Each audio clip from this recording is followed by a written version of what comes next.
বহুত লোক আছে, ভদ্র লোক আছে, আমাদের নেতৃত্ব আছে, পঞ্চায়েতের প্রতিনিধি দলের জিলা গণশক্তি এজিপি সকলোকে ধন্যবাদ জ্ঞাপন কৰি মোৰ কথাটো মই ক'ব বিচাৰিছোঁ। এটা নির্বাচনের সময়, তার আগে আপনারা সবাইকে, আমার যত মা আছে, মাতৃ আছে, মাতৃগণ, মা, আমার যুব সমাজ, সবাইকে আমরা এনডিএ মিত্রজোট থেকে আপনারা সবাইকে আমরা প্রণাম জানাচ্ছি।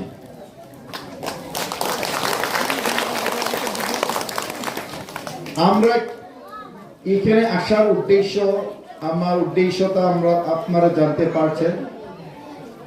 আগামী 9 এপ্রিল তারিখে আমরা ভোট দিতে লাগবো, আমাদের ভোট প্রদান করতে লাগবো। এইরকম ভিতরের গ্রামের লোক, আপনারা না হিন্দি বুঝেন, না আসামিজ বুঝে, না মারোয়ারি বা বুঝেন, আমি নিজের ভাষাটাই জানি, সেলে আমি চেষ্টা করুন বাঙালিতে বলতে। আমি ছোটবেলা থেকে আমি বাঙালিতে সাথে ছিলাম, আছি এখনো। আমার বাড়ি হলো ওই কালীবাড়ি রোডের এই যে বই দোকানগুলো আছে, যে কালী মন্দির, ওই সামনে আমার বাড়ি। আমার খাওয়া দাওয়া সব বাঙালির সাথে।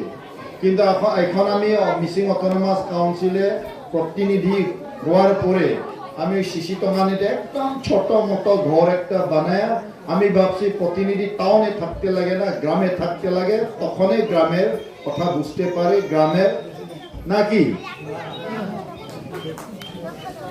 আর এইবার আমি বিজেপি সরকার, নরেন্দ্র মোদী, অমিত শাহজি আর আমাদের যত বিজেপি কেন্দ্রীয় সমিতি, আরো অসমের মুখ্যমন্ত্রী হিমন্ত বিশ্ব শর্মাকে আমরা ধন্যবাদ দিতেই হবে।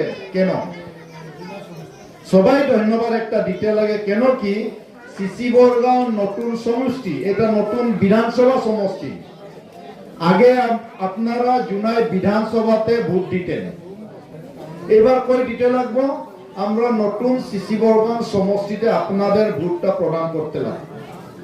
আর এই সিসি বরগাঁও সমষ্টিতে, এই সমষ্টিটা এরকম একটা সমষ্টি, এটা একটা ভরপুর সুন্দর ফুলের বাগানের মতন একটা সমষ্টি। সিসি বরগাঁও সমষ্টিটা একটা সুন্দর ফুলের বাগানের মতো। এই সমষ্টিটা সারা ভারতবর্ষের যতগুলা ভিন্ন ভিন্ন জাতি জনগোষ্ঠী আছে এই সিসি বরগাঁও সমষ্টিতে পাইবেন। এখানে আমাদের বাঙালি ভাইগুলো আছে, এখানে মিসিং ভাইগুলো আছে, এখানে আসামি